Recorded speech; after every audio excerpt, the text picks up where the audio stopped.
Yes students, welcome to the knowledge of magic. Students, आज हम पढ़ने वाले हैं chapter number 8 controlling. What is the meaning and definition of controlling? According to Donnell, controlling implies the measurement of accomplishment against the standard and the correction of deviation to assure attainment of objective according to plan।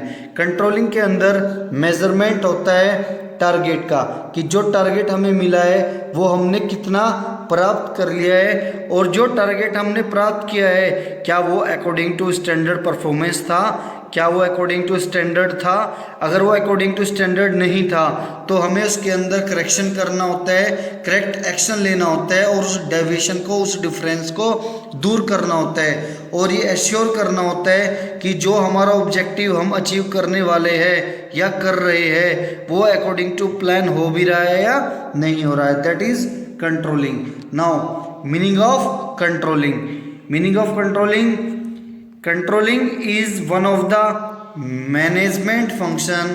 ये एक management का function है which involves getting, setting standard, measuring actual performance and taking corrective action. मैंने आपको अभी बताया controlling management का वो फंक्शन है जिसमें सबसे पहले स्टैंडर्ड परफॉर्मेंस सेट की जाती है। स्टैंडर्ड परफॉर्मेंस मीन्स कि हमने स्टैंडर्ड कर दिया कि एक बंदा डेली 10 यूनिट्स बनाएगा शूज़ की, तो दैट इज स्टैंडर्ड परफॉर्मेंस। फिर एक्चुअल परफॉर्मेंस को मेजर किया जाता है। फॉर एग्जांपल, वो बंदा एक्चुअल में 8 यूनिट्स बना रहा है, तो 2 यूनिट्स का क्या रहा है, डेविएशन। इस डेविएशन का रीज़न फाइंड आउट किया जाता है कि क्यों 2 यूनिट्स कम बनी, और उस रीज़न को फाइंड आउट करके करेक्टिव एक्शन लेना होता है। यही मैनेजमेंट, यही कंट्रोलिंग का क्या है, प्रोसेस है। कंट्रोलिंग के अंदर यही होता है, स्टैंडर्ड परफॉर्मेंस को सेट करना, एक्चुअल परफॉर्मेंस को कंपेयर करना विद स्टैंडर्ड परफॉर्मेंस, डेविएशन का पता लगाना, if any deviation then take corrective action, if don't deviation, don't have deviation, so don't take any action, only motivate your employees. Understood? That is the meaning of controlling. Next topic is that importance of controlling. Controlling की जरूरत क्यों पड़ती है, why we need of controlling, हमें controlling की आवश्यकता क्यों पड़ती है। First importance of controlling is that controlling helps in achieving organisation goal. Controlling help करता है हमें ऑर्गेनाइजेशन गोल को अचीव करने में। कैसे हेल्प करता है भाई? हमारा गोल तब अचीव होगा जब हम स्टैंडर्ड परफॉर्मेंस के अकॉर्डिंग एक्चुअल परफॉर्मेंस देंगे। अगर हमारा कोई भी डेविएशन आता है, उस डेविएशन को, उस डिफरेंस को हम दूर करते हैं करेक्टिव एक्शन लेके, तभी हम अपने गोल को अचीव कर सकते हैं। ये इंश्योर कौन करता है? ये इंश्योर कंट्रोलिंग फंक्शन करता है। अगर कंट्रोलिंग नहीं होगी तो हम अपने ऑर्गेनाइजेशन गोल को अचीव नहीं कर पाएंगे। क्यों? क्योंकि हमारी स्टैंडर्ड परफॉर्मेंस और एक्चुअल परफॉर्मेंस में डिफरेंस आएगा, और उस डिफरेंस को हम ठीक नहीं कर पाएंगे। क्यों? क्योंकि हमने कंट्रोल नहीं किया, हमने परफॉर्मेंस को कंपेयर नहीं किया। परफॉर्मेंस कंपेयर कहाँ होती है? कंट्रोलिंग से। और जब कोई अंतर दिखता है परफॉर्मेंस में तो उस समस्या को दूर करके वो अंतर खत्म किया जाता है। सेकंड जो इसका इम्पोर्टेंस का पॉइंट है वो है judging accuracy of standard. N efficient control system enables the management to verify whether the standard set are accurate or not by carefully checking the changes take place in an organizational environment।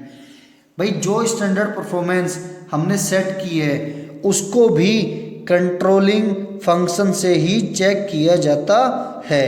कैसे check किया जाता है? Accurate control system से। Time to time हम standard performance को revise किए जाते हैं, चेंज करते रहते हैं according to the change in environment. Understood? जैसा हमारे एनवायरनमेंट में चेंज होता रहता है वैसे ही हम स्टैंडर्ड परफॉर्मेंस को भी अपग्रेड और चेंज करते रहते हैं टाइम टू टाइम। अब जैसे लॉकडाउन चल रहा है इंडिया के अंदर, सो लॉकडाउन खुलने के बाद में जब हमारी कंपनीज में प्रोडक्शन स्टार्ट होगा, कार्य स्टार्ट होगा, तो वहाँ पर हमारी जो स्टैंडर्ड परफॉर्मेंस है वो रिवाइज की जाएगी। जो स्टैंडर्ड परफॉर्मेंस लॉकडाउन से पहले थी वो स्टैंडर्ड परफॉर्मेंस लॉकडाउन के बाद में नहीं रहेगी, उसमें चेंज करेगी कंपनी, ऑर्गेनाइजेशन। क्यों? क्योंकि जब हमारे एनवायरनमेंट में चेंज होता है उसके अकॉर्डिंग हम अपनी स्टैंडर्ड परफॉर्मेंस में चेंज करते हैं और उसको एक्यूरेट रखते हैं, सो दैट स्टैंडर्ड परफॉर्मेंस भी ऐसी अचीव होनी चाहिए जो अचीव हो सके। नेक्स्ट है making efficient use of resources. Controlling function ये इंश्योर करता है कि एक कंपनी के अंदर जितने भी रिसोर्सेज है, whether it is human resource और नॉन ह्यूमन रिसोर्स, दोनों ही रिसोर्सेज का फुल यूटिलाइजेशन हो, वेस्टेज ऑफ रिसोर्सेज ना हो। ये कौन इंश्योर करेगा? ये मैनेजर इंश्योर करेगा जो कंट्रोल कर रहा है। कैसे करेगा? वो रेगुलरली ऑब्जर्व करता रहेगा, वो रेगुलरली वॉच आउट करता रहेगा, वो गाइड करता रहेगा एम्प्लॉयज़ को कि आप प्रोडक्शन को ऐसे कीजिए, आप इस काम को ऐसे कीजिए, कम से कम कॉस्ट पर कीजिए। नेक्स्ट है improving employees motivation. Controlling function ऐसा फंक्शन है जो हमारे एम्प्लॉयज़ को मोटिवेट करता रहता है। मोटिवेट कैसे करता है? गाइड से।